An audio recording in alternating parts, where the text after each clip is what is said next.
Welcome to the Bringing Intimacy Back show, where intimacy is real. If you desire to intimately connect with yourself, your significant other, children, family, friends, community, and your higher power, this show is for you. Thus, we explore intimate topics, inspiring life stories, spirituality, and insightful tips on strengthening relationships. This show is hosted by Dr. April and her co-host, Dr. Kelly. Now let's get this episode of the Bringing Intimacy Back show started, because we share with you the secret power to intimacy to create a life you love, or love the life you create. Now here's your host, Dr. April, and co-host, Dr. Kelly. Hi, welcome to the Bringing Intimacy show, where intimacy is real. How are you doing, Dr. Kelly? I'm doing well. I feel like I'm juggling babies, though. You know, you can spin plates and keep them spinning when you're really busy, right? And if you drop a plate, don't worry. We always say, hey, you're spinning a lot of plates. I'm juggling babies. Yeah, so what babies are you juggling? Well, everything from my new job at the local college here in Northeast Michigan. Yes. And a real baby, my niece had a baby 3 weeks. Oh, awesome. What's your niece? Her. What's your, I guess your grandniece. What's your grandniece? Ivy Lou. Ivy Lou. Wonderful. I Yeah. don't juggle her, but I want her in the mix as much as possible. So it's going good. How was Costa Rica? Costa Rica was great. Yes. I was able to go to check out a retreat because that's where we're going to be doing one of the vacation counseling retreats.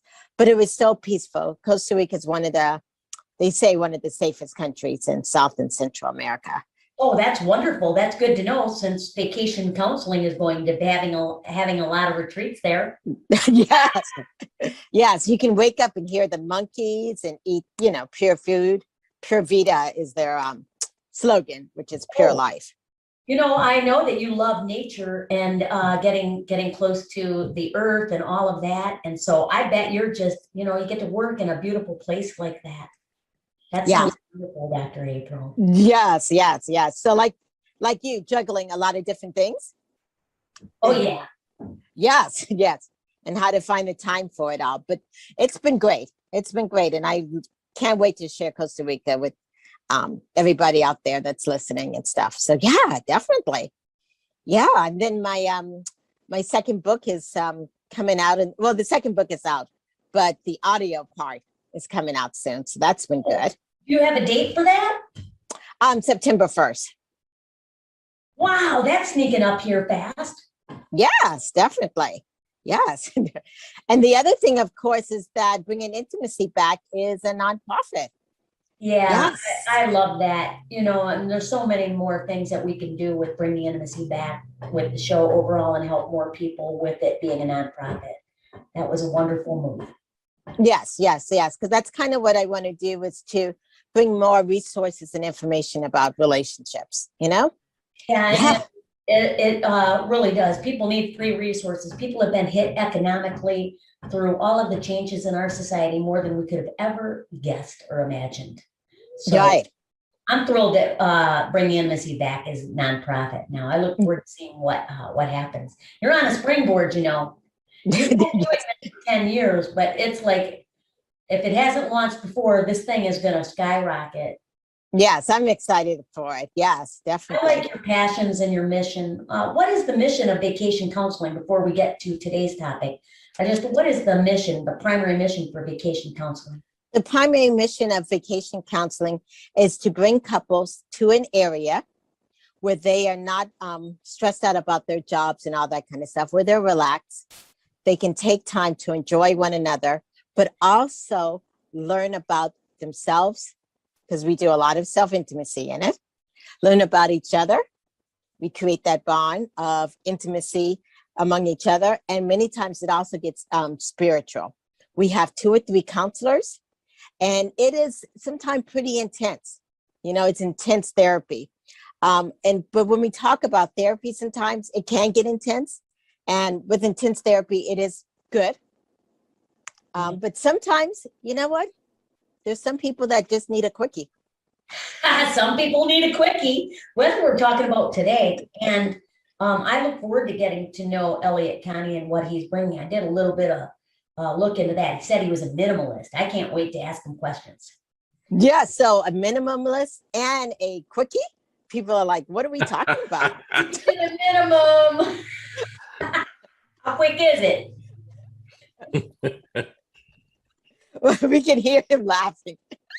Yes, okay. Well, we'd like to welcome Elliott Connie onto the show to talk about quickies. And what I'm really talking about is solution-focused therapy. Yes. Yes, that makes you True. laugh. It does make me laugh. I've never heard of what we do referred to as a quickie. I wouldn't agree, by the way, with that. But yes. Yes. And what I mean by a quickie is back in the day when they had, well, they still have it, and we still participate. Psychoanalysts, where some people would sit on the couch, lay on the couch, and be there for 5-10 years, Yep. trying to figure out the meaning of life. Yep. Yes, We don't do yes. that. Okay, so it's a quickie. But that's just so disrespectful. No. Not No. a quickie. Yes, no, I know it's not a quickie. It really goes into finding what we call solutions in the sense of therapy. Kind of. I think, my name is Elliott Connie, and that's such a shitty name. Like, I can't stand the name Elliott. Like, growing up, I was born in 1976. So around the time I hit elementary school, this big, huge movie came out called E.T. Yes. And it tormented my elementary and middle school years because the main character in the movie named Elliott. Now, sometimes you just have a bad name, and solution-focused brief therapy is actually not an accurate name because it makes people think that we're like rapidly trying to find solutions or even focusing on solutions. But in fairness, that's completely not accurate. That's not what we're doing at all. What would you call it then? I mean, not what you call it, but what would you title it as? If I don't know. I mean, I would title it solution focused brief therapy because that's what it's titled. If I could rename it, I'd have to go into the lab and think of a new name. But I think what we do is much more about helping people achieve outcomes or a transformation in their life. That's what I would say. Okay, so to become outcome focused transformation approach. I'll take it. Quickie therapy. I know there's a lot of confusion as to what it is, so it's really great that you get to be on the show today and help people understand what solution-focused therapy is and brief therapy. And springboarding off of what Dr. April said, so many people go to therapy and are there for years because, they dig in the past so deep. And they're not necessarily looking for solutions, but some therapists, no, come on, like dentists don't like cavities. Give me a break. It keeps them in business, right? So sure, I'll talk about your childhood. How much does help educate us on this area? I do more cognitive behavioral therapy. So what's one of the primary focuses of solution-focused therapy, Elliott? I would say the primary focus of solution-focused brief therapy is to help the client to achieve their desired outcome. That's what I would say. It actually has nothing to do with solutions at all. It's much more about finding a meaningful desired outcome that will transform your life. Well, wonderful. We kind of skipped a step getting in here talking about why you don't like your name and our perception. Dr. April always asks our guest for how they define intimacy. So Dr. April, go ahead and ask Elliott Connie how he defines intimacy. Yes. But before I get to that, I didn't get to finish letting everyone know that, Elliott's been around, not just around ET, but he has done a lot of speaking engagements, and also he's done conferences and keynote speakers. He's been throughout the US, of course, New Zealand, Africa, Germany, Russia, Switzerland, Poland, Denmark. He has his own little training group that he uses and that he trains other therapists on solution focus or outcome focus. I like outcome. I really do think you should go for the outcome. And you know Yeah. what? He's also written 4 books. The Art of Solution Focused Therapy. One thing that I do like about him, though, when I've looked at other solution focused, he also brings it into couples therapy, which some people have a hard time doing. So he wrote a book also called Solution Building in Couples Therapy, Solution Focused Marriages, and Solution Focused Brief Therapy with clients with managing trauma. So with all that, yes. As we're talking about couples, one of the main things that I do the show about is about intimacy. And so I kind of want to know from you, what is your definition of intimacy? When two people are connected in a way that they do not connect with anyone else, where the content within the connection is just for the two people and those people alone. That is an intimate connection to me. Interesting. Two people connect and they can't. I like that. Yes. And how does that, and the work that you do, how does that impact? I mean, do you see couples that lack intimacy? Wow, that's a good question. I wouldn't say I see couples that lack intimacy, because intimacy, as far as I'm concerned, it occurs on a spectrum, on a continuum. Right. So there are people that are having low intimacy moments, or people having high intimacy moments. But I see couples where intimacy is a challenge. I see couples where people, I mean, intimacy is a really interesting thing because we often don't talk about the importance of it. Right. So like I just said, right? So intimacy is a connection between two people wherein the content of that connection is not shared externally. And I think oftentimes we don't realize the impact of intimacy and the power and importance of intimacy.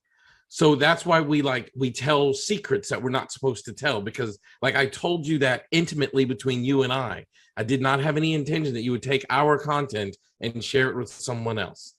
Physical intimacy is another example. That's why we have extramarital affairs where people like. So we have to learn to honor intimacy. We have to learn to foster intimacy. We have to learn to build intimacy. And once we have it, we have to learn to nurture it, because it is a really, really important facet to all and every relationship. Yes, definitely. And on this show, and I'm glad you mentioned part of, sharing thoughts or sharing connection, because on the show here, we talk about intimacy. Not only the physical part, but the communication part, the emotional part, all the other various aspects of intimacy in that realm. Yes. And so as you're working with, because you work with thousands of couples. Thousands, yes. Yes. Why is your theory so important in training counselors to use it with couples? Well, because as you said earlier, which is super accurate, a lot of people don't like you. Well, first of all, a lot of people in our field don't like working with couples at all. I can't tell you, as I travel around the world, I can't tell you how many people tell me I do not see couples. I refer them to other people. So I think it's important that we train clinicians, because the reason why people don't like seeing couples is because they're scared. So I think the only way to combat that fear is to educate, right? So I think it's super important that we have to educate people that, like, here's how to do this work. Now, secondly, people don't like to use solution-focused brief therapy with couples also because they're scared, because there's a really interesting thing.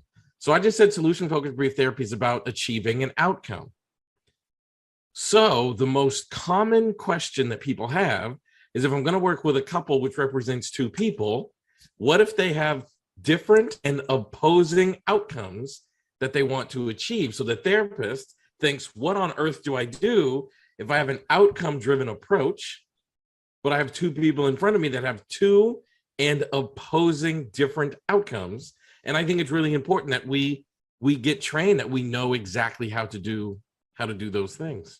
Yeah, because I did marriage counseling. I do it on occasion here, but it's not my favorite at all. So I'm a good little case study for you on this, but what if they have the one comes into therapy, legit, this has happened with me. One comes in and the achieved outcome that they want to achieve is that they will get a divorce, and the other one comes in and wants to stay together. Ooh. But that's not the outcome. That's not the outcome. Yeah, but that they have the idea of that's what they want to achieve in therapy. Kind of. Because the question that we ask people, and by the way, that's a very common thing, like that happens all the time. But what we have to understand is no one wants, like, they don't want to get divorced for divorce's sake, and they don't want to stay together for staying together's sake. We have to ask people, assume you got a divorce. What do you hope is the manifestation of that action, right?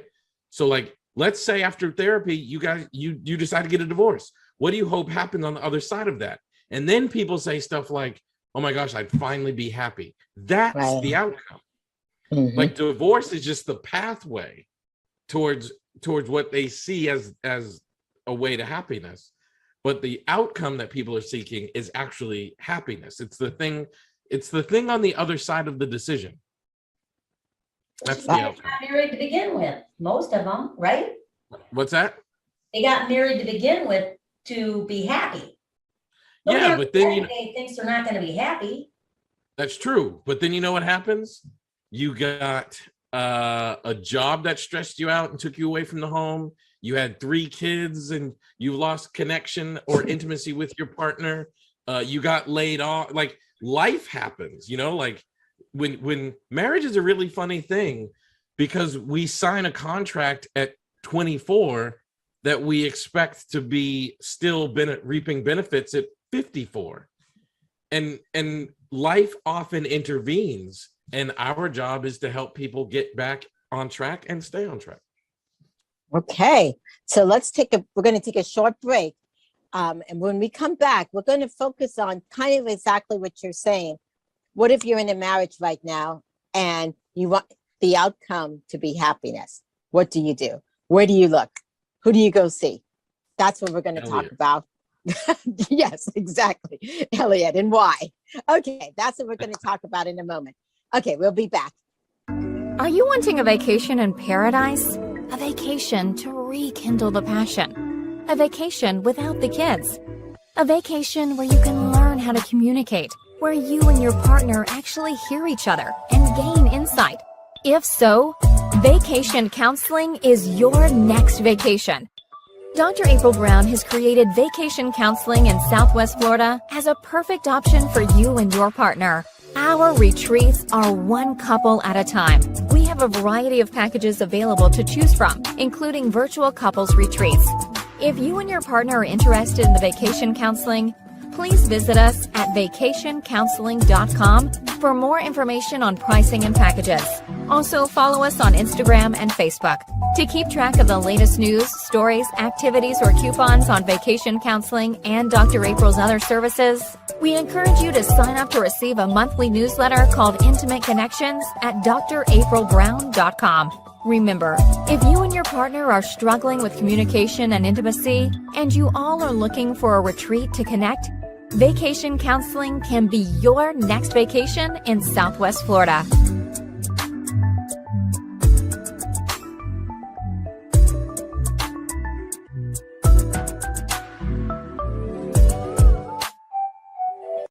Welcome back to the Bring It Intimacy Show, where intimacy is real.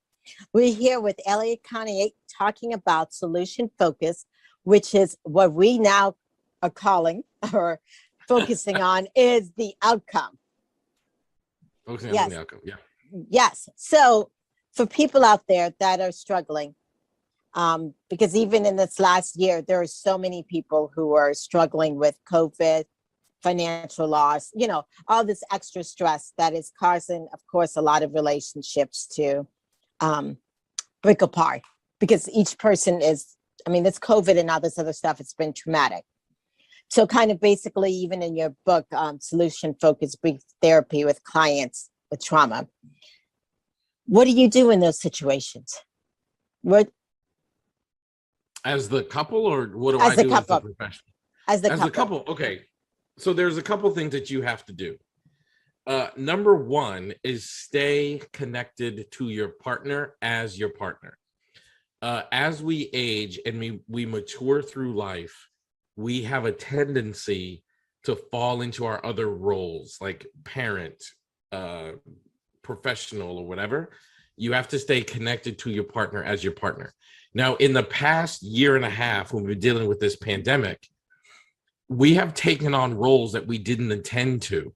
Like, we're lots of people are homeschooling their children now because the schools closed, and for a whole year they had to become teachers when they weren't teachers.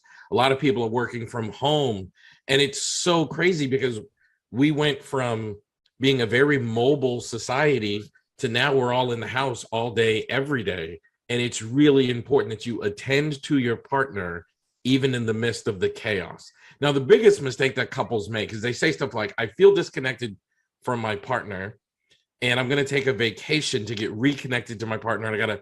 And but the vacation's not until February 31st. But like literally you can stay connected, dedicating just like minutes to your relationship. Like I remember growing up, there was an infomercial when I was in high school about like 6-minute abs, and these people tell like, you do this exercise for 6 minutes and your stomach can look like this. And this like super washboard ab person was there on the TV. You can literally have like 6-minute happiness, right? Like if you're as a couple, if you wake up in the morning and before you get up and start making breakfast and preparing school lunch, getting the kids ready for bed, or ready for school, if you just laid in bed and just held your partner for 6 minutes, right? You just laid in bed, just like held your partner in a moment, like in a minute, we're going to open that door and the kids are going to come flying in and the bills are going to start, like, but for right now, we're just going to be two people who are still in love in the midst of the chaos. Those little things are the building blocks to a healthy, happy relationship that we just don't often do. So, I mean, I'm just thinking about the training of solution focus. What many of us have learned as therapists is, you know, what is that miracle question? Yep. And then working backwards, doing baby steps. So what you're telling the couple is baby steps.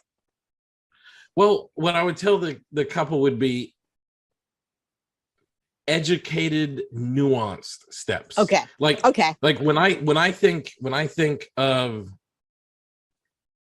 like, if you ask anybody how they fell in love, they don't say, oh my gosh, we met and I went on a date and we went to Paris for 3 days on that date and he just won me over in Paris. It's that little stuff. Like a friend of mine told me, I asked a friend of mine, his wife, when you knew that he was the person for you. And he said, we were out on a date and, or she said, actually, we were out on a date and the server brought the check to the table and he pulled out his debit card to pay for the meal. And she said, I had never dated anyone who didn't ask who's paying. And she said, I knew he would be someone that would take care of me. And this was a really strong woman who would also let me take care of him. So my challenge to this person, so now here they are, they've been married now like 20 something years and they're 20 years into the relationship. If that couple were to start faltering and they said, Elliott, we're kind of losing our stride. How do we get back on stride? I would say, be the man that she thinks will take care of her and be the man that will allow her to take care of you. Like, and those things happen. Those are the nuances. Those are the things that happen between the lines of life. And so often we start thinking about like, you know, I need to do the, you know, hold technique, or I need to do the whatever. But no, you need to be the person. You need to show her clues that you were the person that she fell in love with. And those things happen in those small little nuances. Those things happen in those small little moments. Like Dr. Kelly was just talking about her great niece when we started doing this. Yeah. And I can tell that this young lady matters to her, this young girl matters to her. because of the way she sparkled when she talked about it.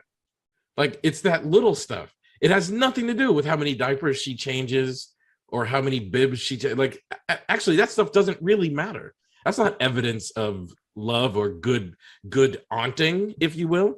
The evidence of the role you play is the little subtle things in your tone when you talk about them, your tone when you talk to them, that look in your eye when you look at them, like that. That's how you make a life. It's not about the tasks. It's about the stuff that happens between the tasks. Yeah, I love that.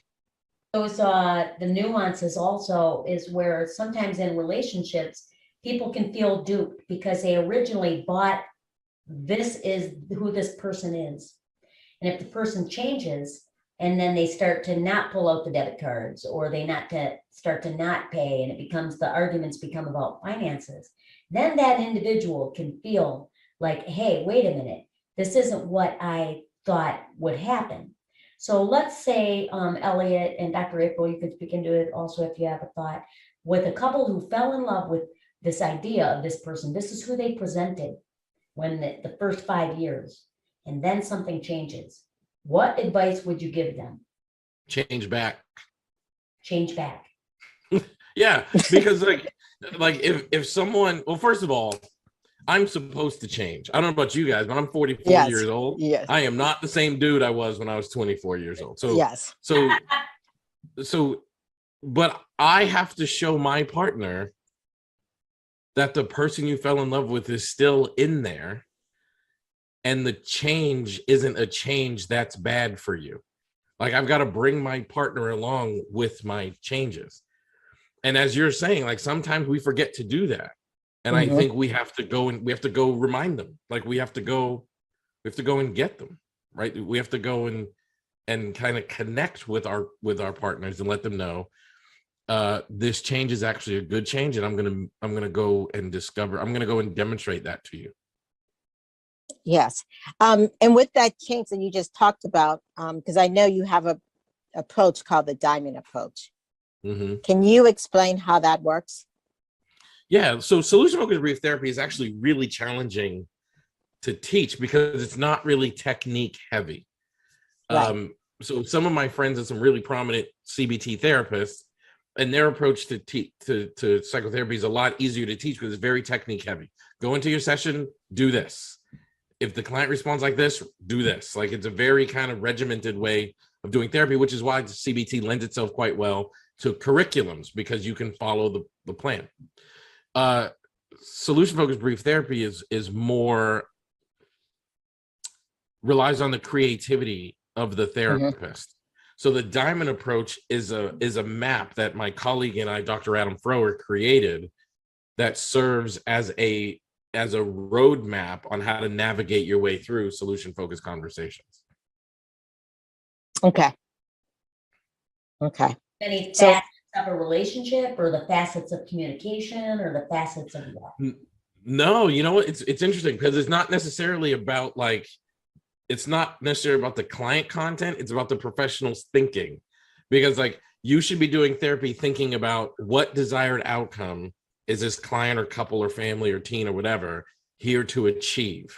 And once you know the desired outcome, then you now have to do something we refer to as a description. And you've got to be thinking like, how do I do this description? And then once you have a description, you have to know how to end the session in a way that increases the likelihood that change will take place. Right. So a lot of couples approaches are about like, help the couple do this, this, and this. And this is an approach that's more about like, what's the therapist thinking as they're conducting psychotherapy that will help them craft the type of questions that solution focused brief therapy is known for. And I like how you put that it's creative, because no couple's the same. No. And even going back to that scenario of what do you do? It is finding a way of having them connect, understand each other,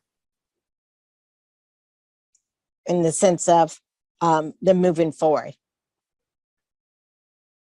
I'm curious if how obviously a therapist would not need, if you were a countertransference type, this would Yes. be really good, from what, Elliott has been speaking about, solution-focused therapy. We have some Mhm. more questions for you also, Elliott, when we come back from our next break. But, Dr. April, I have a question. Are you familiar with the miracle question? Yes. Okay, because that's what I basically have known to be for solution-focused therapy. Do you use that And- with couples? In a little bit, not much. And so what the miracle question is, as we're educating our listeners, when a therapist asks you, hey, when you wake up tomorrow, if everything was perfect, what does it look like? Right. Yes. And then taking that from kind of what Elliott was talking about, whatever they say that is, and working backwards Exactly. to get to the outcome, which is really important in that aspect. And I also liked how he did talk about, and when I do couples therapy, I honestly, one of the first things, and it's not in my questionnaire that they fill out for a specific reason, is to hear their backstory. Hear why they got connected. Yes, because like kind of what he says, then that reminds you, oh, that's the reason why I fell in love with you. But people do change over time. They do. And But those Elliott, seeds of who they were, those seeds of who they were are still in there. absolutely. This is so positive. This is like positive psychology. You seem to weave positive psychology into your treatment. I think I would argue positive psychology weaves this into their treatment. What came first, the chicken or the egg? I like that. Right. I love that you love your the therapeutic style. And also, as a therapist myself, you reminded me to make sure, and any therapist that's listening, because we also have therapists that listen to the show, it is very, very important that you are very present in all of your therapeutic sessions. So you are the active agent, and that's what you seem to have described earlier, Elliott. But I would even go a step further. I would say, I think it's really, and by the way, sorry for the technical difficulties. I don't know, Zoom doesn't like me today. But I would say it's really, really important to be very, very present in all things that you do. Somebody once, in describing Michael Jordan, said, his greatest gift is his ability to be in the moment at all times. And this person asked Michael Jordan if he was nervous to take the last shot in a game. And Michael Jordan said, no, of course not. And he said, why aren't you nervous? And he said, why would I be nervous about a shot I haven't taken yet? Because he had the ability to stay right where he was at all times. And most of us, we get worried about things down the road or down the line. And that takes us away from being in this present moment. And I think that's true for when you're doing solution-focused brief therapy. Like if I'm going to go to a therapist, like if me and my partner are going to go to a therapist, I want a therapist that is focused and in the moment. But that's also true about every other walk of life. The thing that I think is such a shame about the human experience is I know a lot of people that worry, and then things work out well. So the only thing the worrying did was ruin your moments up until the time when everything worked out. And I try very hard to be like Michael Jordan. I just want to stay in this moment. Like, why would I be nervous? People often ask me, like you said, I've traveled all around the world, and I've taught solution-focused brief therapy on every continent on the planet except Antarctica. And I would have a trip to like, oh no, I think I'm going to be booted again. Oh, okay. Is he booted again? Okay. Oh, okay. Yeah. Sorry about the technology, guys. Well, we're going to take a short break right now. And when we come back, hopefully he'll be able to join us. But if not, we will continue this conversation. We'll take a short break and we'll be back in a moment. If you're listening, you have a pulse. If you have a pulse, you have stress. If you have stress, you should get a therapist. How do you find a therapist? You go online, type in therapist near me. Then you find a list of letters. LMHC, LPC, NCC. Ugh! How can you navigate and understand all this? Go to drkellyboucher.com. Dr. Kelly specializes in supporting people who suffer from stress, anxiety, burnout, and more. You can have help today. drkellyboucher.com. Welcome back to the Bringing Intimacy show, where intimacy is real. And today we've been talking about solution-focused brief therapy with Elliott Connie. He's back here. Yes. And so you were talking about, and something that Dr. Kelly had mentioned early, it's when sometimes people change. Like a couple gets together, they're really happy, and then they change. And I think over the years, sometimes the change is because of stress. Yes. It's because of things that happen. And I know you did a great job just now talking about being in the moment. Yes. And sometimes people have a hard time being in the moment because I call it flooded, but they're so stressed out. And so Yes. I'm curious in the sense of your therapy approach. It is the approach of focusing on outcomes. How can you keep a person in the moment? And still, because when people think of outcomes, sometimes they're thinking of these goals and that's things in the, you know what I'm saying? Right. Versus that present moment. By helping people realize that your outcomes are only attained by your now habits.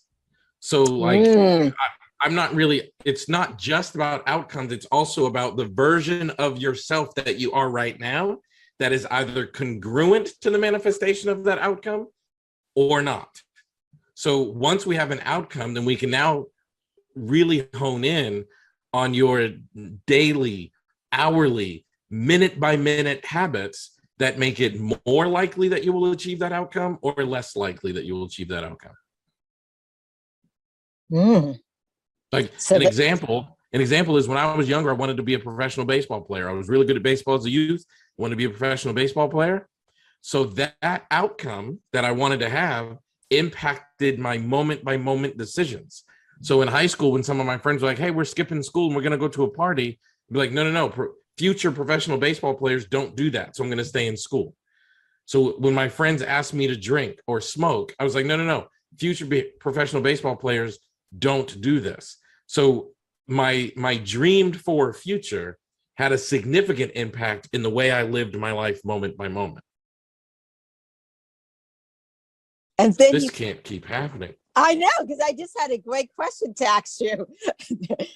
Okay. I don't know if he can hear me. I didn't know if he learned solution focus in the room, seemed like it. Anything worth doing is going to have obstacles. And so I think it's interesting how we're springboarding off of this and we keep going to be where you are. You know, and we're having obstacles, obviously, technical difficulty getting Elliott Connie, but it keeps coming back. Yes. Back. So while we wait for him to enter the room again, what's your perception on that last take? On the part of being in the moment? Absolutely. Yes. And what I was just gonna, he's back now. I'm so sorry. I've been teaching on Zoom all day and I don't know what is going on. Yeah, so Elliott, I was just wondering if you're, because I know we're talking about couples, but it seems like you've been doing the solution focus ever since the womb, ever since you got out your mother's womb, or? Kind of. My original training is in CBT, but I quickly in graduate school discovered solution focused, and then this was the way I turned and haven't looked back since. Okay. But what you were saying is that our now impacts everything. And now is the only thing that we have somewhat control over. But even like looking at you guys, like whenever you achieve something, both of you have doctorate degrees. That's not easy to do. At some point you said to yourself, I want to achieve this, and it impacted the decisions that you made. And I'm sure people said like, hey, you want to go to parties? And you were like, no, I got to write a paper.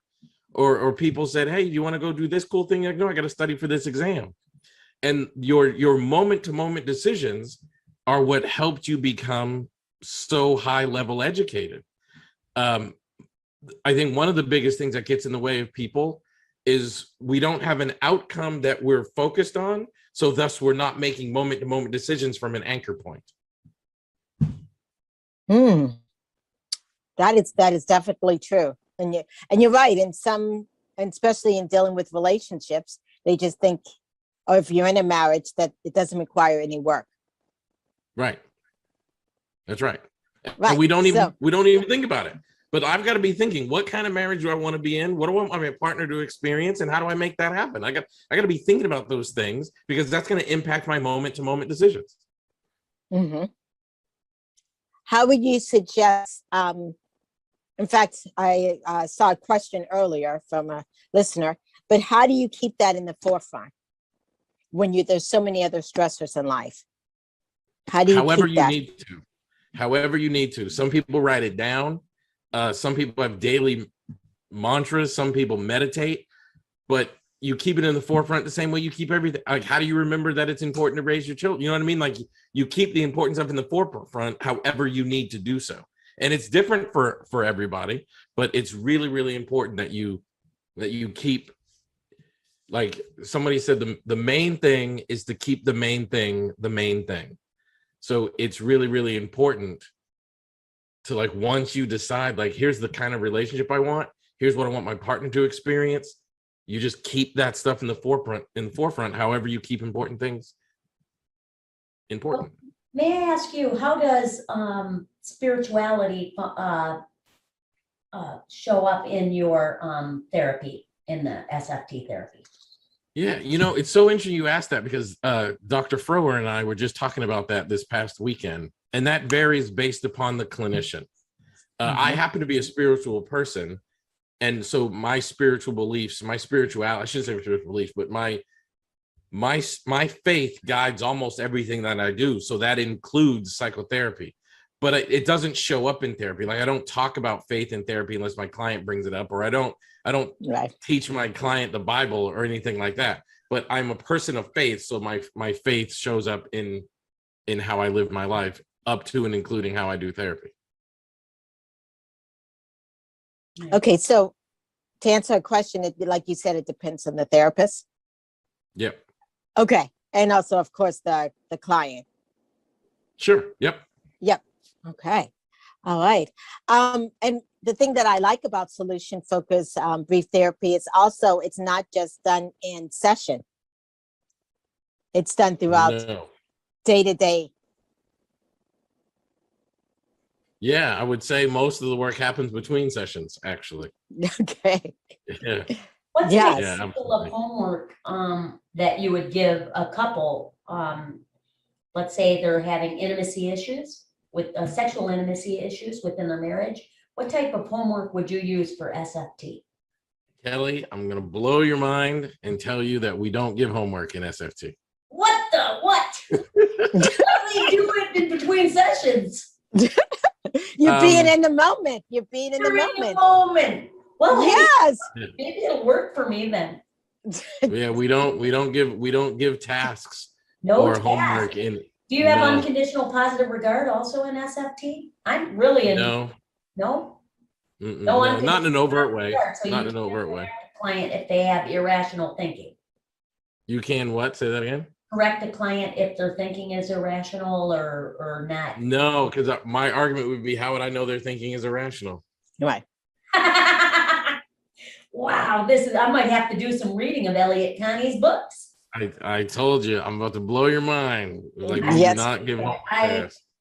I humbly acknowledge how little I know about it, other than using the miracle question a few times, because I do see, and obviously that's where you started. And then, do you ever do in together, or do you just strictly stick with the solution focused therapy? I strictly stick with solution focused brief therapy. I don't blend in. Adios. You have broken up with CBT. CBT and I broke up. It was a nice breakup. Like we didn't argue, or nobody was throwing anything at anybody. It was just time for me to move into this new direction. Yes. So if people, if people are out there and couples out there listening and they want to connect with you, how can they go about doing that? Go to my website, man. Go to elliottconnie.com, 2 L's, 2 T's. You can find me on social media, Instagram, Facebook, Twitter, at Elliott Speaks, with 2 L's and 2 T's again. And I love connecting with people, man. It's like my favorite thing ever. Okay. And one of your other favorite thing is helping therapists out. So yeah, man, I want to help therapists so that they can help more clients. Like the reason why I like working with couples, the most impactful thing you can do to someone's life is help them experience more love. So I want to make more love happen in this world. Like that is what when I die, I want to say, here was a true love maker. Like this man made love happen more in this world. That is, honest to goodness, what I want. Okay. So how can therapists, because I know you have classes. Yep. Yes. How can they're listed on my you? website, right? Go to elliottconnie.com and you'll see webinars, courses, all of it, man. And I would love to be a resource to everybody out there who works as a psychotherapist and help them be more skilled in their work and more understanding of solution-focused brief therapy and make a difference in more people's lives. Right. And you provide certification in it, correct? Yep. We do a certification through my organization. Absolutely. Awesome. Well, thank you so much for being on the show. Thank you for having me. Thank you, guys. Yes, definitely. Yes, and we've learned so much, and we're definitely going to check out your book and stuff. Please do. Awesome. Yes. So on wrapping up, that was an excellent show about solution-focused therapy, and we have some upcoming shows. Cool. Dr. Kelly? Yeah. Yes. We have April Dia. I have a hard time. It must be Italian, but Yes, she is. Inside Your Heaven, Christian Dello Hart. Oh my goodness. My phonetics are going out the window. Christian de la Huerta, Super You, Creating a Powerful Self. September 19th or 9th, we have Michael O'Brien on cultural intimacy. That's so important right now. Nikki Nash, Unlocking Your Genius, for September 16th. And remember, listeners, follow us on our social media, bringingintimacyback.com. And also we are on Twitter, YouTube, and Facebook. We really are grateful for everything that you do for us, listening to us. Mostly our listeners are up right now. We're so grateful. And be sure to check out Dr. April's ebook. You can find her at bringingintimacy.com, bringingintimacyback.com. That's where they can find your book.